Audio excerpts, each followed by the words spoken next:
साहब इसका जवाब दो।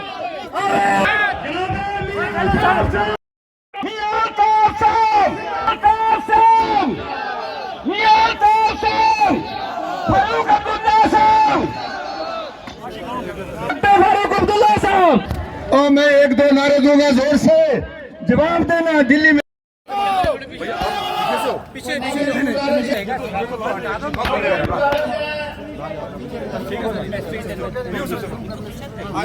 साहब और माजरत चाहता हूँ बशीर साहब, स्टेज पे कांग्रेस के और नेशनल कॉन्फ्रेंस के सारे कदावर शख्सियत, सारे लीडर, हमारे नौजवान साथी, नेशनल कॉन्फ्रेंस के लोग, सबका नाम लूंगा तो बहुत, और आपकी और हमारी सबकी दिलों, आज हमारी कोई पहचान नहीं। हम आज जाने से कोई चीज नहीं हल वाले झंडे को दी है। कोई ये नहीं कह सकेगा कि हल वाला झंडा 50 साल पहले मेरे थामा था। मैं हज़रत शेख कश्मीर शेख मोहम्मद अब्दुल्ला का सिपाही हूँ। मैंने उनको खुरपेश को क्या करेंगे, बोला भैंस के लिए चाहिए, गाय के लिए चाहिए, दूध लेना है। लिहाजा मेरे भाइयों, मैं आप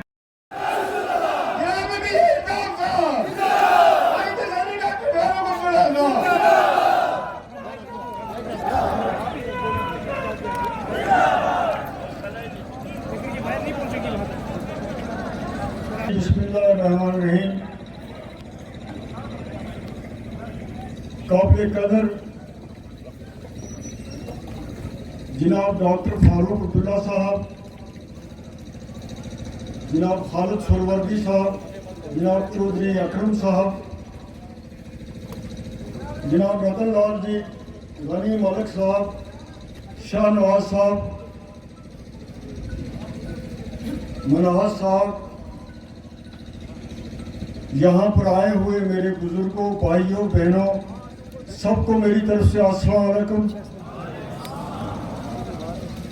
सबसे पहले मैं इतनी बड़ी तादाद में, इतनी मोहब्बत से, इतनी शौक से हमको मिलने के लिए, हमारा साथ देने के लिए यहाँ पर भी आए, और रास्ते में भी बहुत बड़ी तादाद लोगों की हर जगह जमा थी।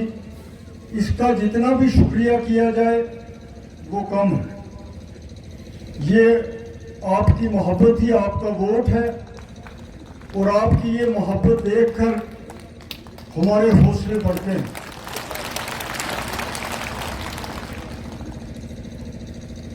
आज ये इलेक्शन 5 अगस्त 2019 के फैसले के बाद पहली बार हो रहा है,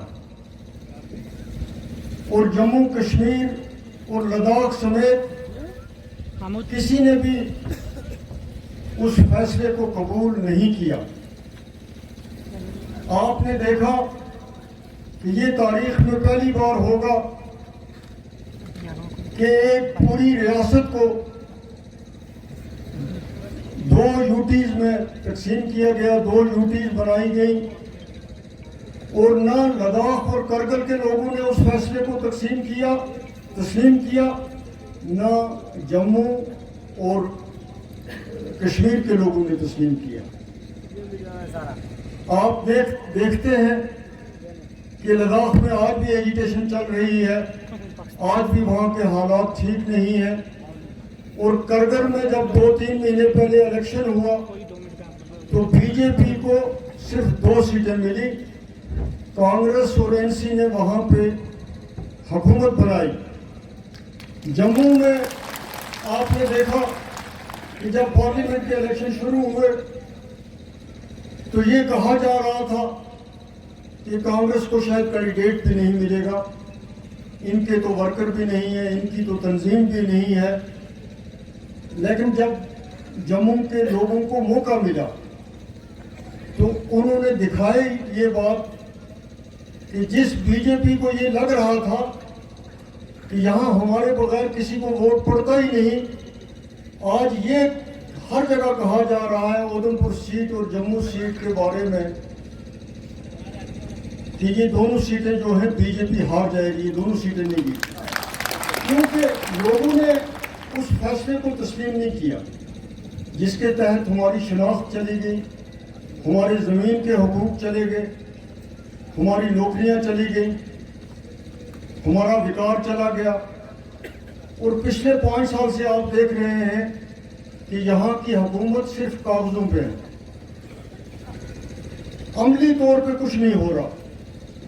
और रजौरी और कुंज जो हैं वो सबसे ज़्यादा इस बात के शिकार हैं। आप पुंछ से जम्मू से निकले, पुंछ तक सड़कों की इतनी बुरी हालत है, इतनी अबतर हालत है कि जितना वक्त हमें श्रीनगर से पीर की गली तक लगा उतना बफियाज से सुरनकोट तक लगा। ये हालत है यहाँ सड़कों। कोई एक सड़क भी जो है वो चलने के काबिल नहीं है। वो नाम की हाईवेज हैं, लेकिन उन पे आप पिछले 5 साल से देख रहे हैं कि बनाने का कोई काम नहीं है, उखेड़ने का काम है। कोशिश ये है कि किस तरीके से इनको तबाह किया जाए। आपका कोई टीचर नहीं लग रहा है, आपका कोई जूनियर स्टूडेंट नहीं लग रहा है, आपका कोई कांस्टेबल नहीं लग रहा है। अब तो ये हाल हो गई है कि रोजाना की जो मजदूरी मिलती थी, यूमिया मजदूरी मिलती थी, अब वो भी नहीं मिलती है। पहले आदमी गांव से निकलता था, उसको ब्लॉक का काम मिलता था, PWD का काम मिलता था, PHE का काम मिलता था। आप लोगों पे तो अल्लाह ताला का फजल है कि आप बहुत बड़ी तादाद में सऊदी अरब और दूसरे मुल्कों में जाते हैं। अगर वो आपके रिसोर्सेज ना हो, वो आपका ज़राए माश ना हो, वो आपका आमदनी का जरिया ना हो, आपके पास तो यहाँ कुछ है ही नहीं है। हैं? वो नहीं आ सकते और फिर कहते हैं हम आपका दुख दर्द देखेंगे, हम आपकी मुश्किलें कम करेंगे। वज़ीर आज़म, मैं आपसे गुजारिश करता हूं, कीमतों में कमी करिए। लोग दब गए हैं, इतनी कीमतें बढ़ गई हैं।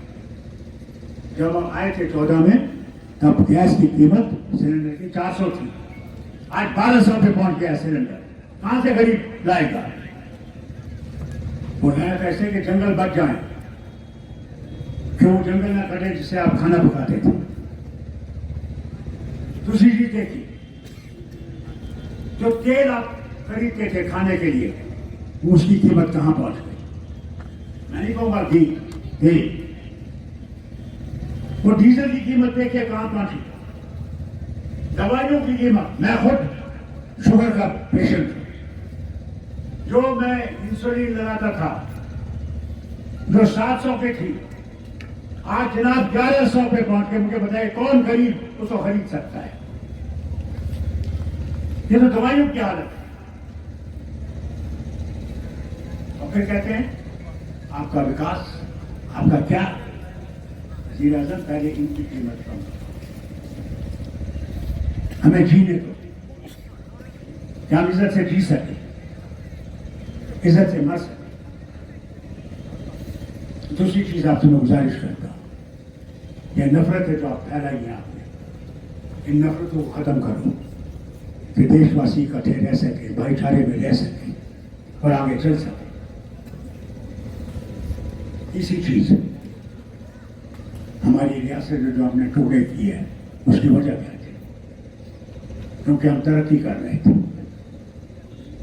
जब एक MP साहब ने गुजरात और जम्मू कश्मीर के आंकड़े राज्यसभा में दिए, वहां गुजरात मीलों पीछे था और जम्मू कश्मीर आगे था। आज कहते हैं ना हमने आपके लिए बड़ा किया। जनाब ये सुनिए, हमारी तालीम जो थी, आप प्राइमरी स्कूल से यूनिवर्सिटी तक मुफ्त, आप जो ने वो 300 ले लिया है,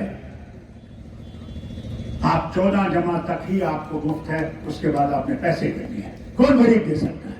कौन गरीब यूनिवर्सिटी का पैसा दे सकता है? आप देखिए, इन्हें जम्मू में IIM कायम किया, IIT कायम किया। जरा जाके देखिए उसमें हमारी रियासत के कितने बच्चे हैं, जाके देखिए उसमें कितने पढ़ाने वाले हमारी रियासत से। क्या हमारी रियासत के बच्चे बिल्कुल बेवकूफ हैं? हमारे प्रोफेसर बिल्कुल बेवकूफ हैं, वो किसी काम के नहीं है। यहां तक कि काम करने वाले भी मजदूर आपने बाहर से लाए सड़कों के लिए। क्या हम इतने हमने कुछ नहीं है। सारे ठेके आपने भाई वालों को दे दिए। हमारे यहाँ कोई नहीं है तो ठेका उठा सकता था। आज आप इस दरिया से मैं कहता हूं एक भोरी रेत की नहीं उठा सकते, आपको सीधा बंद कर दे, क्योंकि ठेका भी बाहर वालों को क्या है।